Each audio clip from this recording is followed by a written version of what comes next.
So here at Harbor Chase, in the Cove, which is our memory care unit, we use compassionate touch almost daily. Several of my staff have been trained in compassionate touch, and residents have been identified who would benefit from compassionate touch. At this point, it is so ingrained in us that, especially myself, I find myself doing it without even thinking about it. When a resident is upset or agitated, giving them that back rub is second nature now. I don't even think about it. I just kind of start rubbing, and you can watch the tension and the agitation drop.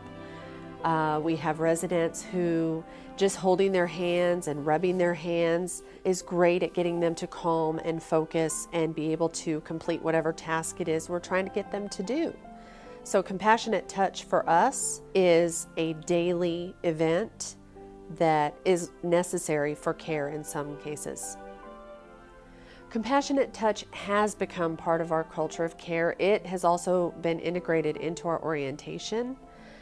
It is something that all the staff know how to do, especially the caregivers, because you never know when it might come in handy, whether it's a memory care resident or someone in assisted living who's just having a bad day. Either way, compassionate touch can be useful and helpful, so we feel very strongly that all of our staff need to be trained in how to use this to their benefit.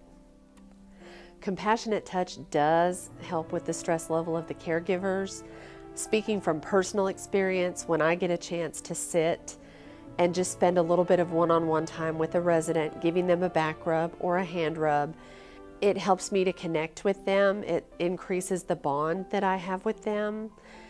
They may tell me a story, or they may just nod off and go to sleep, but it allows me to slow down in my day and focus just on that one resident, which is a huge relief in some cases, depending on the day, to be able to just do that, to have that one-on-one connection with a resident.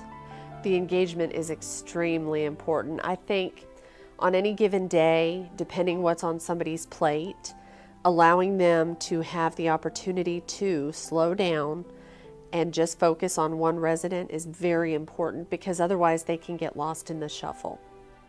I personally have been able to use compassionate touch with one specific resident who sundowns in the afternoons. She becomes more agitated, she becomes exit seeking, and her energy when she is in that state has a tendency to domino over into the other residents, which then makes their sundowning more apparent.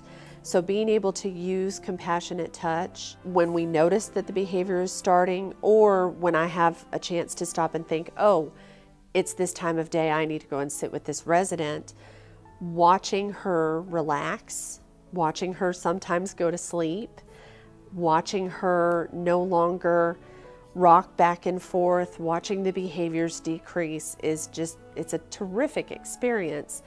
Without compassionate touch, I don't know that I could get her to calm down as easily or as successfully, and having to use a medication is always a last resort. So any time that I can use compassionate touch to help her is a good thing. Here at Harbor Chase, I believe the use of Dementia Live with compassionate touch as sort of a package deal is fundamentally important to our caregivers. It allows them to get into that world, really understand where things are coming from, and then it allows them in turn to be able to focus and say, okay, compassionate touch would be great because I'm seeing this and this and this, and I know why I'm seeing this and this and this. So let's put compassionate touch in place and help to make this resident a little more happy, a little more calm, and just help them have a better day.